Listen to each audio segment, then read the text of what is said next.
E aí pessoal, espero que todos estejam bem. Hoje a gente vai conversar um pouquinho sobre respiração e circulação. O objetivo da respiração é retirar oxigênio do meio ambiente para que esse oxigênio seja utilizado na oxidação de compostos orgânicos e obtenção de energia nas células. Então os seres que respiram oxigênio são seres aeróbios, que utilizam esse oxigênio na obtenção de energia. O oxigênio então chega até as células através dos sistemas respiratórios. Esse oxigênio vai ser absorvido e chegar até as células. Mas nem sempre o oxigênio foi utilizado com esse objetivo pelos seres vivos. Na verdade, milhões de anos após a vida já ter se formado, já existia uma diversidade de organismos unicelulares na Terra, no planeta, e uma das características da atmosfera terrestre era a ausência de oxigênio, que aliás é um gás extremamente tóxico, porque o oxigênio é muito reativo. O oxigênio, na forma de gás oxigênio, é extremamente reativo e por isso tóxico para os seres vivos. Dentre esses organismos existentes há bilhões de anos atrás, um grupo ancestral das cianofíceas atuais, que são semelhantes às bactérias, e aliás responsáveis por grande parte da produção de oxigênio no planeta, passou a utilizar a água como fonte de hidrogênio para fazer a fotossíntese e liberar o oxigênio que sobrava da água na atmosfera. E aí os níveis de oxigênio começaram a aumentar. Foi o aumento nesses níveis de oxigênio que possibilitou mais tarde o desenvolvimento dos seres aeróbios, que utilizam o oxigênio na respiração. O oxigênio, então, por esse processo de fotossíntese, passa a aumentar desde então na atmosfera terrestre até atingir aí os cerca de 21% de percentagem na atmosfera, sendo o segundo gás mais abundante. O primeiro é o nitrogênio, com aproximadamente 78%. Esse aumento dos níveis de oxigênio foi prejudicial para muitas espécies, por ser o oxigênio um gás tóxico, né, para esses seres vivos. Mas se o oxigênio é um gás tóxico, isso aliás foi motivo de extinção de muitas espécies, se o oxigênio é um gás tóxico, por que tantas espécies hoje utilizam o oxigênio? Para responder essa pergunta, a gente vai dar uma olhada num organismo unicelular, um fungo unicelular chamado Saccharomyces cerevisiae. A levedura é o fungo utilizado como fermento para massas e na produção de bebidas alcoólicas também. Esse fungo ele pode utilizar dois processos para gerar energia nas células. Um é a fermentação e o outro é a respiração aeróbia. Por isso a gente diz que o Saccharomyces, a levedura, é um aeróbio facultativo. Quando não tem oxigênio disponível no ambiente, ele faz a fermentação, e quando tem oxigênio disponível no ambiente, ele faz a respiração aeróbia, que é o processo bioquímico na célula que usa o oxigênio para oxidar compostos orgânicos e gerar energia, gerar ATP.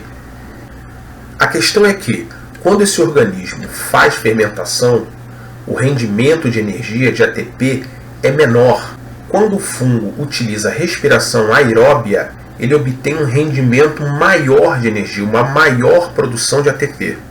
Repare que quando a levedura faz fermentação, os produtos liberados no meio são o álcool etílico e o CO2. Quando a levedura faz respiração celular aeróbia, ela libera CO2 e água. O álcool etílico é uma molécula que ainda contém energia para os sistemas biológicos. O CO2 não. Então, quando a levedura faz respiração aeróbia, ela está utilizando toda a energia do composto orgânico, no caso aqui a glicose. Quando a levedura faz fermentação, ela não utiliza toda a energia contida no composto orgânico. Isso significa que a respiração aeróbia, com a mesma quantidade de nutrientes, rende mais energia do que a fermentação. Então é mais vantajosa energeticamente.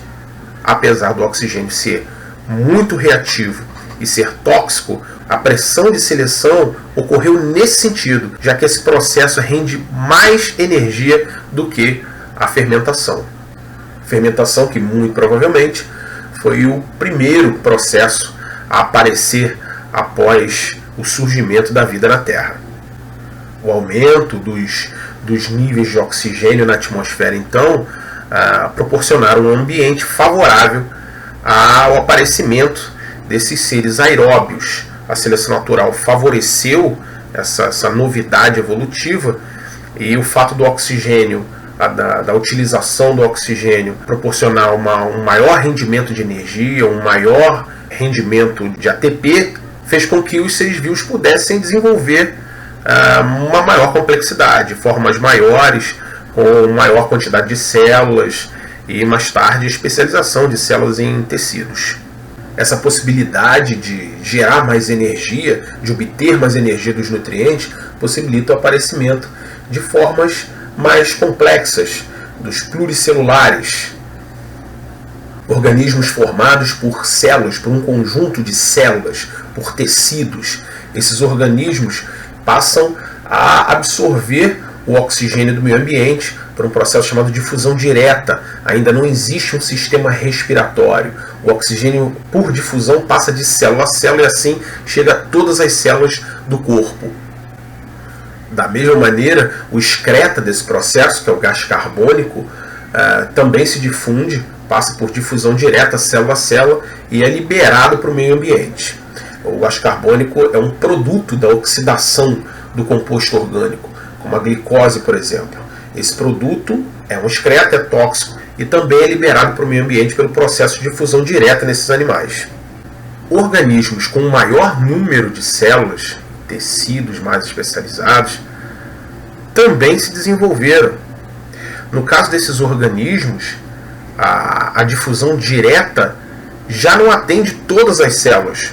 O oxigênio por difusão direta não consegue ser absorvido do ambiente e distribuído para todas as células do corpo. No caso desses organismos, a solução evolutiva foi o surgimento de um sistema que pudesse facilitar essa passagem do oxigênio para as células. Os sistemas respiratórios funcionam para retirar o oxigênio do ambiente, seja esse oxigênio na atmosfera, seja esse oxigênio dissolvido na água. Esse sistema tem como objetivo absorver o oxigênio. Como esses organismos mais complexos possuem um número muito grande de células, que não pode ser atendida por uma difusão direta, esses sistemas contam com uma integração com um sistema de transporte, que é o sistema circulatório. Uma das funções do sistema circulatório nos vertebrados, como nós, é transportar substâncias pelo corpo, promover essa comunicação dos órgãos e sistemas do corpo. E aí, no caso do sistema respiratório, transportar os gases respiratórios, o oxigênio, que é absorvido do meio ambiente, e o gás carbônico, o dióxido de carbono, o CO2, que é liberado para o ambiente. O sistema circulatório, então, absorve o oxigênio captado pelo sistema respiratório e distribui o oxigênio para os tecidos e células do corpo. É importante ressaltar nessa aula que esses sistemas estão integrados. O sistema circulatório, enquanto sistema de transporte, ele também serve a outros sistemas, como o sistema digestório, por exemplo, que a gente viu na última aula. Os nutrientes já digeridos são absorvidos para o sistema circulatório e o sistema circulatório, então, vai distribuir esses nutrientes para os tecidos e células. Então, os nutrientes que são utilizados nas células, por exemplo, para a obtenção de energia, são nutrientes que, em última análise, vieram do sistema digestório, dos alimentos que foram digeridos e transformados em moléculas menores e absorvidos para o sistema circulatório. O oxigênio, que vem do sistema respiratório, passa para o sistema circulatório e, através desse sistema, também chega às células. Então, o oxigênio absorvido pelo sistema respiratório e nutrientes, como a glicose, por exemplo, absorvida do sistema digestório, chegam às células através do sistema circulatório, e aí a célula pode utilizar o oxigênio no processo aeróbio para gerar energia através da oxidação de compostos como a glicose. Estou dando aqui o exemplo da glicose, mas outros compostos orgânicos, como os ácidos graxos oriundos da digestão dos lipídios e os aminoácidos oriundos da digestão de proteínas, também podem ser utilizados pela célula como compostos a serem oxidados para gerar energia, gerar ATP. Para a gente dar uma olhada num ponto importante de integração entre o sistema respiratório e o sistema circulatório, a gente convoca aqui nosso voluntário Charles Darwin. Esse ponto é um sistema formado por alvéolos pulmonares e capilares sanguíneos. Os pulmões são um conjunto de alvéolos pulmonares, que são pequenos sacos, bastante vascularizados. Para a gente analisar o funcionamento básico desse ponto de integração, vamos ampliar aqui esse sistema entre alvéolo e capilar sanguíneo. O ar atmosférico que chega nos pulmões, que chega nos alvéolos, quando a gente inspira o ar atmosférico, ele entra nos alvéolos com uma concentração maior de oxigênio e menor de gás carbônico. O gás carbônico é um gás em baixa quantidade, em baixa percentagem na atmosfera, e o oxigênio, como a gente já viu, ocupa cerca de 21%. Mas vamos analisar aqui essa situação. A gente tem no alvéolo uma concentração maior de oxigênio e menor de gás carbônico. Já o sangue, que chega pela circulação no alvéolo, é um sangue que possui uma alta concentração de gás carbônico e uma baixa concentração de oxigênio. Porque o sangue que chega nos pulmões é um sangue que vem dos tecidos do corpo. Lembrem-se que o gás carbônico é um excreta, é um produto da oxidação de compostos orgânicos. A célula libera gás carbônico no sangue, como resultado da oxidação de compostos orgânicos. Esse sangue que está chegando no pulmão é um sangue que veio do corpo, passou pelo coração e foi bombeado para ser oxigenado. Então o sangue que está chegando com uma alta concentração de gás carbônico e uma baixa concentração de oxigênio. Tanto as moléculas de oxigênio como as moléculas de gás carbônico são moléculas apolares que atravessam a membrana plasmática das células livremente. Então, a parede dos alvéolos e a dos capilares são atravessadas por essas moléculas livremente. E essas moléculas possuem energia cinética, elas possuem movimento, e esse movimento é aleatório, elas se movimentam em todas as direções. Só que nesse caso, existe uma quantidade muito maior de moléculas de oxigênio no alvéolo. A probabilidade dessas moléculas atravessarem do alvéolo para o capilar é muito maior do que a probabilidade de atravessarem moléculas do capilar para o alvéolo. As moléculas passam nos dois sentidos, mas no final das contas, o saldo de moléculas que passa para o capilar é muito maior. O mesmo ocorre com gás carbônico, só que na direção inversa. Como existem muito mais moléculas de gás carbônico no capilar, no final das contas, o saldo de moléculas de gás carbônico que atravessam do capilar para o alvéolo é muito maior do que o das moléculas de gás carbônico que atravessam do alvéolo para o capilar.